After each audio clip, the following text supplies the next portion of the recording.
Acredite, nos anos 50 a Venezuela era o quarto país mais rico do mundo. Por décadas foi o país mais rico da América Latina.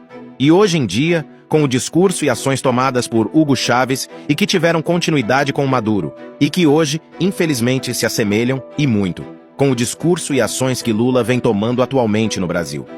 A Venezuela tem mais de 90% da população vivendo na linha da pobreza. Para você ter uma ideia da riqueza que a Venezuela ostentava para o mundo, deixando os países vizinhos da América do Sul parecendo nações extremamente pobres, o país por muitos anos foi chamado, carinhosamente, de Venezuela Saudita, graças às fartas reservas de petróleo. No passado, a capital venezuelana, Caracas, teve os prédios mais altos e modernos da América Latina, no patamar das grandes metrópoles ricas do planeta. As rodovias do país eram largas e com qualidade de primeiro mundo. Os hotéis venezuelanos na costa do Caribe eram considerados os mais luxuosos do mundo. E para você ter ideia da fartura que o povo venezuelano tinha acesso, os venezuelanos por décadas tinham o status de maiores consumidores de uísque do planeta. Nos anos 70, o poder de compra do povo venezuelano era 3 vezes maior do que o poder de compra dos brasileiros. As férias dos venezuelanos, em grande parte, eram tiradas em Miami. Pessoas de todo o mundo se mudavam para a Venezuela, acreditem, para melhorar a qualidade de vida. Enfim, a Venezuela é a maior prova de que a América do Sul nem sempre foi pobre. A riqueza foi fruto do petróleo e das excelentes relações que o governo venezuelano tinha com os Estados Unidos.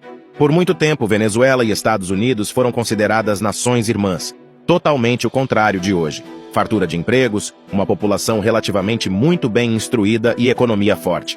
Assim era a Venezuela. O dinheiro entrava e circulava no país porque a produção do petróleo retirado das reservas venezuelanas era realizada por grandes empresas privadas internacionais.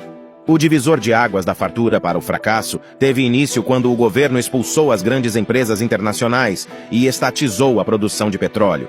O velho lema que a esquerda adora, tudo pelo Estado e para o Estado, se tornou onipresente na nação.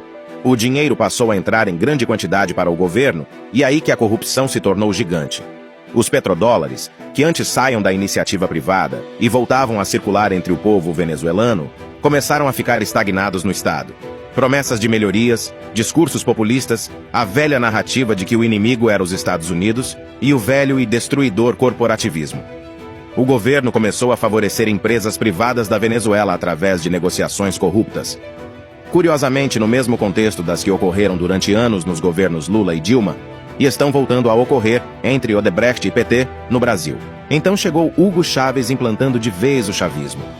Prédios privados eram simplesmente tomados pelo Estado e algumas pessoas tiveram que abandonar o seu patrimônio para viver nas ruas. Era a receita de bolo do socialismo, era o caminho do caos.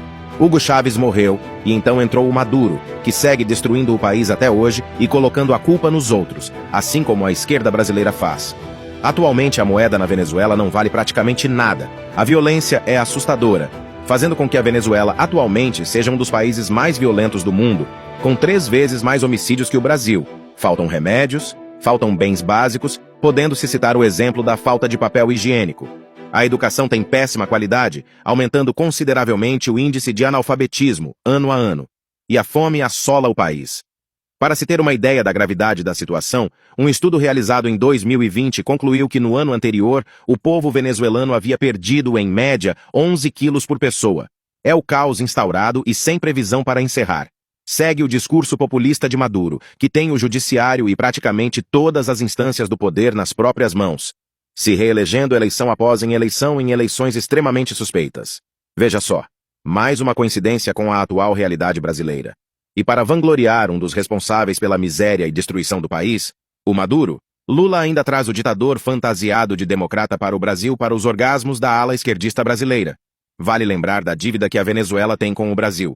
Empréstimos realizados durante os governos Lula e Dilma, que jamais serão pagos. O meu e o seu dinheiro sendo utilizado para manter ditaduras socialistas travestidas de democracia. Resta acompanhar para ver se a receita de bolo socialista continuará sendo seguida no Brasil, como Lula vem fazendo em 2023. Se continuar, resta lamentarmos pelo futuro não só nosso, mas também dos nossos filhos e netos.